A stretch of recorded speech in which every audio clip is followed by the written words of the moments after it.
I discovered something in 1948 that changed the world, and I never fully explained it, not because I couldn't, not because there was a lack of capacity or desire, but because what I discovered was too big to fit into just one explanation. It was too deep to be handed out on a platter. And if I'm honest, part of me knew that if I tried to explain everything, no one would believe me. So I made a choice. I published the math, I proved the theorems, I set the limits. And I let the world discover little by little what that really meant. Some people thought I was being mysterious. Others thought I was arrogant. The truth is simpler and stranger than any of these interpretations. I knew too much. And knowing too much is a problem that few people understand. Let me go back to the beginning so you understand the context. Before 1948, I had already done something extraordinary. In 1937, in my master's thesis at MIT, I showed that Boolean algebra, that system of true and false invented by George Ball in the 19th century, could be used to design electrical circuits.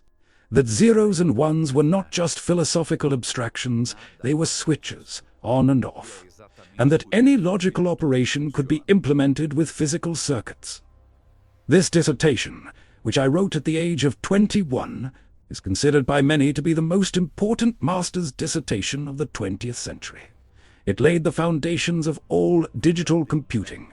Every computer that exists today, every chip, every processor, operates on the principles that I established in that dissertation, but that's another story. In 1948, I published a paper called A Mathematical Theory of Communication, 7 to 7 pages. Published in the Bell System Technical Journal, a technical magazine from Bell Laboratories, it was not a popular book. It was not a lecture for the general public.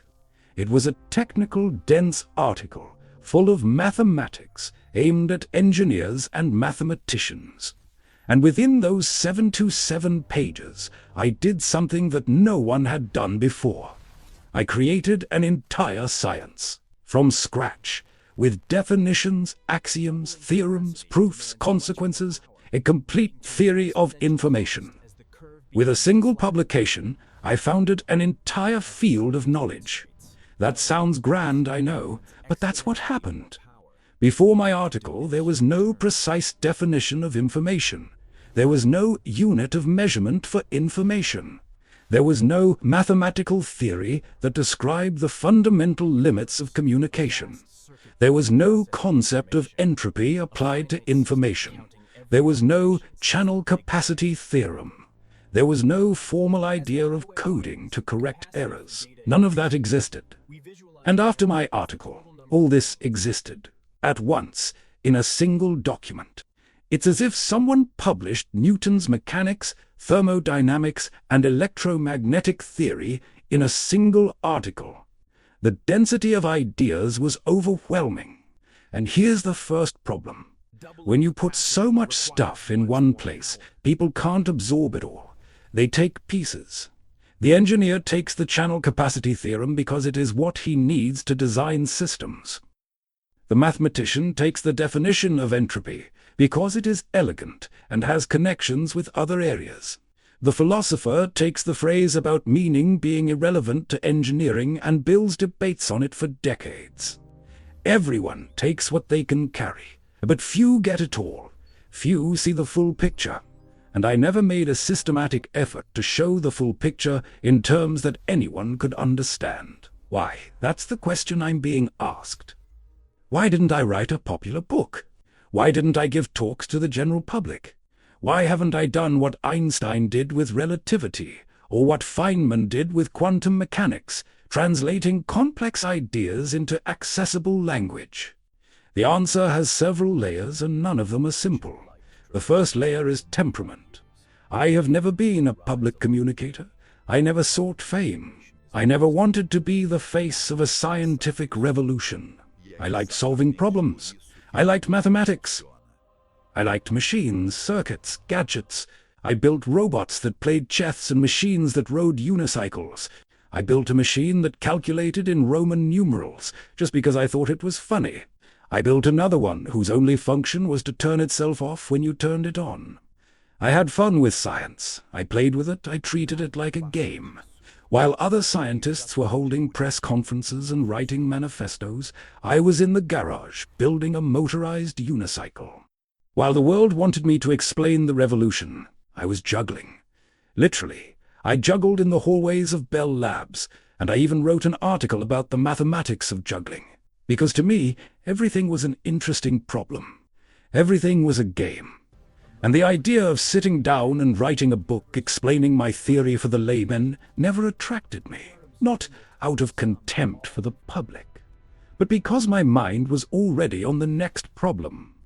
Always on to the next problem. Always the next thing that shined and asked to be understood. After I published the 1948 paper, the world wanted me to continue developing information theory. I would write more articles that would deepen the results, that expanded the theory in new directions. And I did that for a while. I have published additional articles.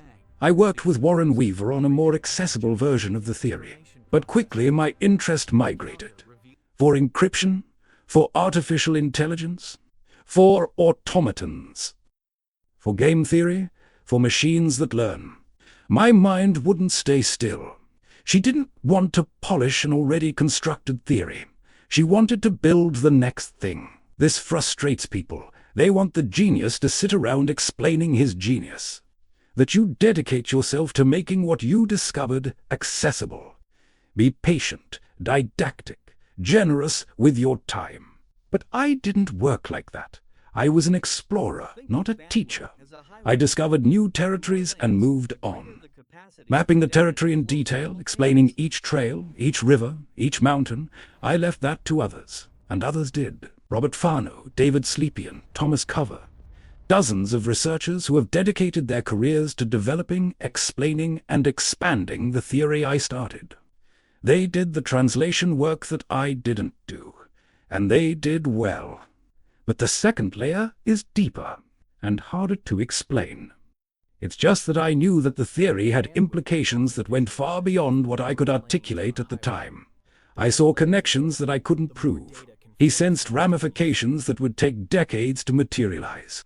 I felt that what I had discovered touched on something fundamental about the nature of reality, something that went beyond copper wires and telephone signals. But I didn't have the tools to formalize all of this. And I'm not the kind of person who talks about what I can't prove.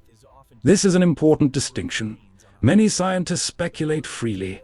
They talk about possibilities, about intuitions, about what they think might be true, and that has value. But it's not my style. I am a mathematician. For me, something is true when it is proven. When you have a theorem, a demonstration, a logical chain that goes from the premises to the conclusion without gaps. If I can't prove it, I don't publish it. If I can't demonstrate, I don't affirm. And there were a lot of things I intuited about information theory that I couldn't formally prove. For example, I intuited that as information was as fundamental as matter and energy. That the laws of information were not just laws of engineering, but laws of nature. That information entropy and thermodynamic entropy were manifestations of the same underlying principle. Not just analogous, but identical on some deep level. I intuited that information theory would have applications in biology, in neuroscience, in fundamental physics, in fields that I couldn't even name. But intuition is not proof. And without proof, I wouldn't speak. Decades later, each of these intuitions was confirmed. Information is treated today as a fundamental quantity of physics. Landauer's principle showed that erasing information has a minimal energy cost, directly connecting information and thermodynamics. Bekenstein and Hawking showed that the entropy of a black hole is proportional to its surface area, measured in bits. Wheeler coined the phrase "it from bit," suggesting that physical reality emerges from information. Information biology flourished. Neuroscience uses bits to measure the brain's processing capacity.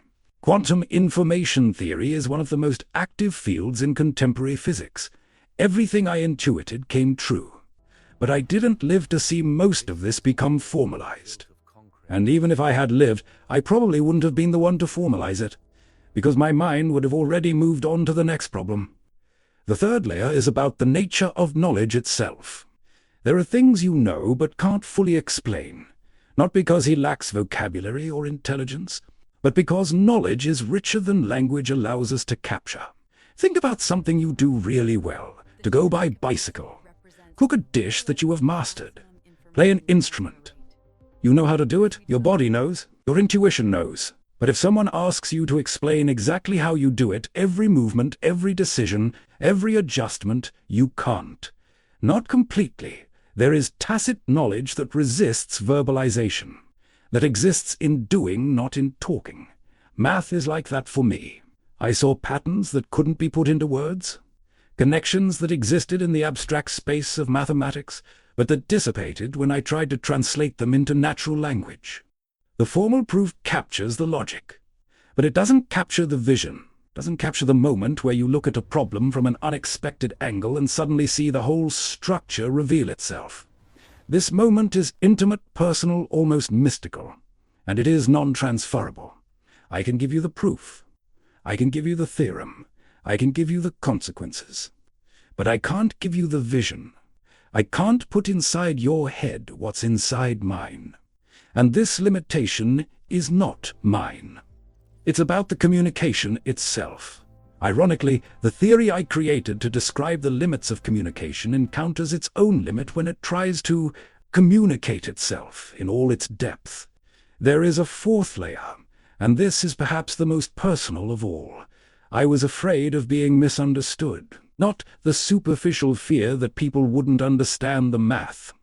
They could learn mathematics. The fear was that they would understand the math, but draw the wrong conclusions. And indeed, that happened. In the 1950s, shortly after my article was published, there was an explosion of enthusiasm for information theory. Suddenly, everyone wanted to apply theory to everything. Psychologists wanted to measure information in human perception. Linguists wanted to quantify the information in language. Biologists wanted to calculate the information in the genetic code. Economists wanted to use entropy to model markets. Some of these uses were legitimate, others were absurd. People took the concept of entropy and applied it to contexts where it didn't make sense. They used the word information in the technical sense in situations that required the colloquial sense. They confused the mathematical measure of uncertainty with the human meaning of knowledge. It was a mess, and I saw it happening. I saw my theory distorted, misapplied, inflated beyond its real capabilities, and that made me back away even more. In 1956, I published a short editorial called The Bandwagon, which in Portuguese would be something like the Manada effect.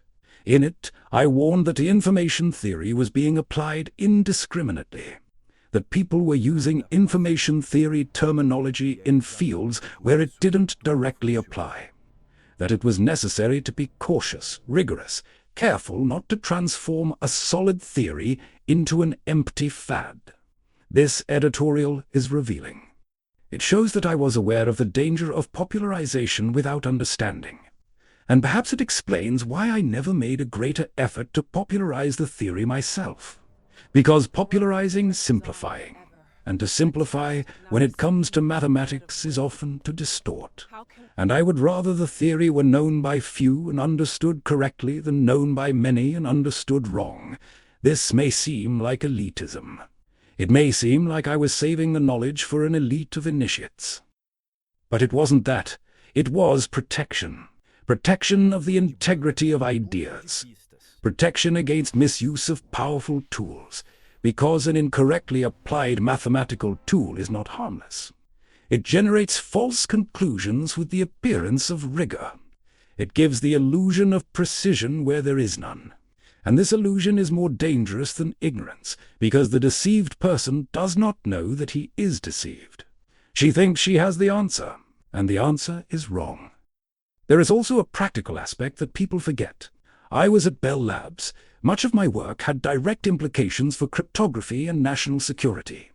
My paper on cryptography, communication theory of secrecy systems, was initially classified as secret by the US government. The connections between information theory and cryptography were deep and sensitive. There were things I just couldn't discuss publicly. Not by choice, but by restriction. And even after restrictions were relaxed, the habit of discretion remained. When you spend years knowing that certain ideas are secret, you develop an instinct for caution that doesn't go away easily. But perhaps the deepest reason of all is this. I believe that the work should speak for itself. That a good theory does not need propaganda. That if the math is correct, eventually people will find it, understand it, and use it. I didn't need to do marketing. I didn't need to give interviews. I didn't need to write bestsellers. Mathematical truth has a quality that no other truth has. It is permanent. It doesn't change over time. It doesn't go out of style. It is not refuted by new discoveries. A theorem proven in 1948 is as true today as it was then. And it will be equally true 1,000 years from now. I trusted that. I trusted that mathematics would survive my lack of explanation. And he survived, more than survived. It blossomed. Today, information theory is one of the pillars of modern science. It permeates telecommunications, computing, biology, physics, neuroscience, economics, linguistics.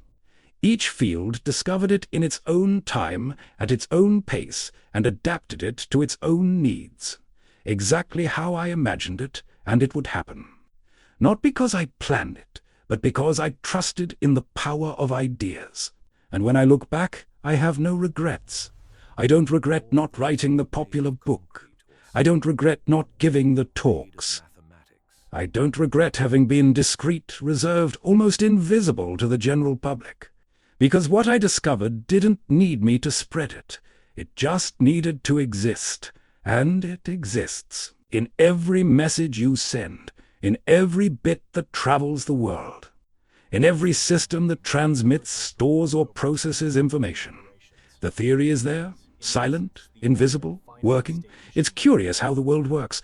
Einstein is famous. Everyone knows his face, the equation, E equals mc squared, his tongue hanging out. Feynman is famous. His books sell millions. Hawking is famous. The wheelchair, the synthesized voice, the black holes. But me? Most people have never heard my name. They use my theory thousands of times a day without knowing it exists, without knowing that someone discovered it. Without knowing that someone has proven that there is a limit to communication and a way to get closer to it. And that doesn't bother me.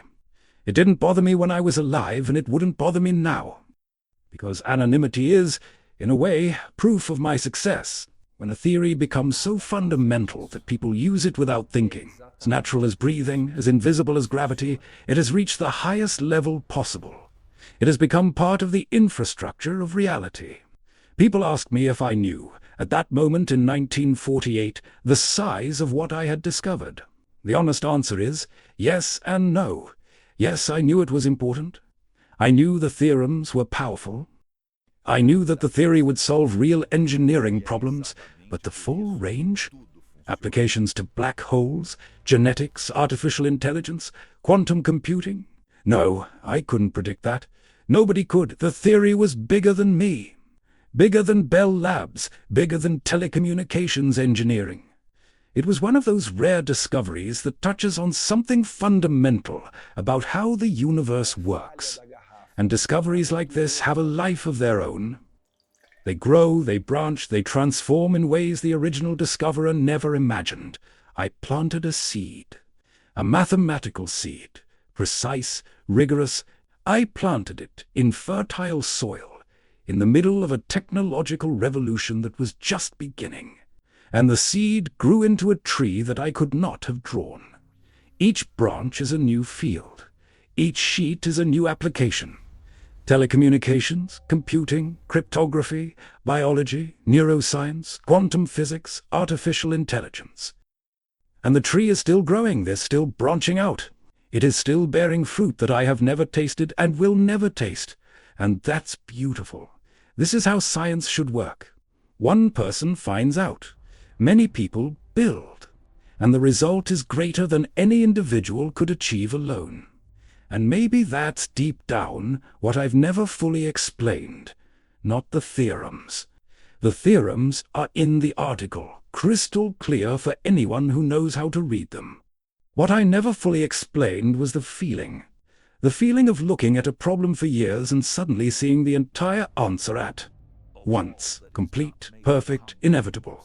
The feeling of knowing that what you found will change everything, but not being able to say it out loud because it sounds presumptuous. The feeling of seeing the world around you operating by trial and error, and knowing that there is a map, that you have the map, but that if you just hand out the map, people will use it wrong. Then you publish the math. Let the theorems speak. Let the equations carry the weight that words cannot carry. And trust that, given enough time, the right people will find the way.